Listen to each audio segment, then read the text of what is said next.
हुकूमत की मुद्दत पूरी होने में 4 से 5 माह बाकी है। एक अहम खबर आप तक पहुंचा रहे हैं। आपको बताएं कि साबिक वज़ीर-ए-आज़म नवाज शरीफ का कहना है, समझ नहीं आ रहा मेरे खिलाफ केस क्या है। हुकूमत की मुद्दत पूरी होने में 4 से 5 माह रह गए हैं। अब समझ नहीं आता इन तहरीकों का मकसद क्या है। हमारे साथ मौजूद है ज़मीर हुसैन ज़मीर, मज़ीद तफसीलात उनसे जानेंगे। जी ज़मीर हुसैन ज़मीर, अपडेट कीजिएगा।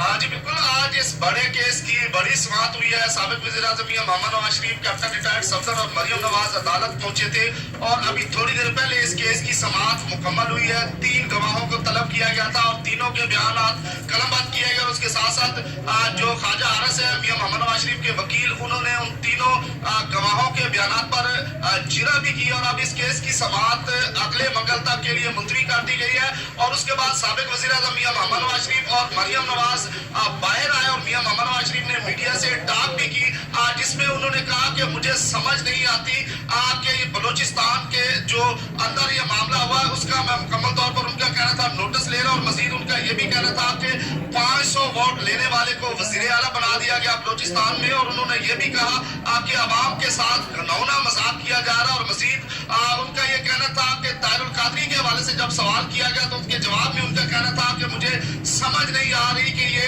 अब इलेक्शन होने में 4 से 5 महीने रह गए हैं, तो ये तहरीक चलाने वाले चाहते क्या है। उनका मजीद कहना था कि मुझे ये समझ नहीं आ रही कि ये तरीके क्यों चलाई जा रही है। तो उसके बाद मियां मोहम्मद नवाज शरीफ बलूचिस्तान के हवाले से और ताहिरुल कादरी के जो तहरीक है उस पर बात करते हुए वहां से इंसाफ अदालत से रवाना हुए हैं। उसके साथ मरियम औरंगजेब और उसके अलावा उनकी मरियम नवाज जो है वो थी कैप्टन रिटायर्ड सफदर, और उसके अलावा दीगर जो वुज़रा यहाँ आए थे वो भी यहाँ से रवाना चुके हैं। अब इसकी समाअत आने वाला जो मंगल है उस तक